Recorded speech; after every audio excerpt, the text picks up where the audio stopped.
Hey Tomas, this is Corey with Predator. Just wanted to get in a ride along in your H2 and highlight some of the problems that we've been having with the stereo and the controls on the steering wheel, along with the tack jumping around. So I brought Jeff, our shop foreman, along for the ride so you can get some first-hand information from him. So I'm going to turn it over to him. Basically, the stereo is unresponsive to anything. Every once in a while it'll make noise like it's trying to work. For this stereo to function properly in this vehicle, it needs to have what's called a Class 2 GM interface. It's a separate adapter that allows the stereo to basically communicate with the body control module. Whether it's there or not, it may be hidden behind the dash. I didn't tear the dash out to find it. It could be improperly wired, it could be non-existent, but there's no response to any steering wheel controls for the seek function of radio stations or the volume control. So either it's not there or it's improperly wired in. Behind the glove box, it might be hard to see, but this is some of their wiring.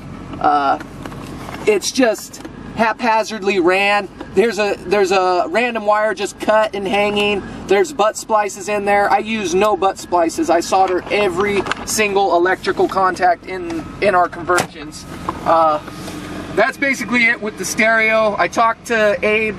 He got me on the phone with his stereo guy, and he said that he was going to take care of it. It's up to you how you want to proceed with that, but we'll have to send the vehicle to him if that's the case.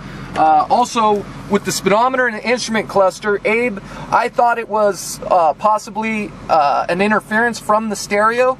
They tie into the vehicle speed sensor circuit, which is what controls the speedometer or relays the information to the speedometer, and I thought that the stereo may have been causing the jerkiness with it, but Abe told me no, that the speedometer intermittently had been failing the whole time. So he basically admitted that there's something wrong with the instrument cluster, which is common to these H2s. So we'll go for a ride and I'll show you exactly what we're talking about, the jerkiness of the needle movement.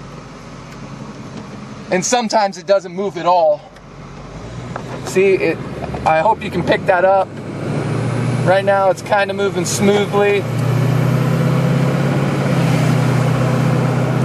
There, see, it kind of pops. Sometimes there, as it's coming down, it's just pop, pop, pop, pop, pop. Something's wrong with this instrument cluster. He admitted to the fact that there was a problem with it, so however you want to go about that, we would like to fix it before it leaves so that you have a perfectly functioning vehicle. Because one day, if it's already doing this, one day it could just drop out altogether and you'll have no speedometer, along with anything else that wants to die at that time. But everything else, very smooth running vehicle, very nice driving vehicle. I don't know if Abe, he was concerned about the door handles that we installed, basically saying that they were made of cheap pot metal. I can assure you they're billet aluminum, they're machined. Pot metal's not machined, it's a cast of cheap metals. And this isn't the case. It's polished aluminum. I can show you some of our other door buckets and you can actually see the machine marks. I don't know if he came to you. I just didn't want him, you know, concerning you with something that's just not true. They're machined aluminum. Anyways, those are the two issues with the truck. Other than that, it runs great.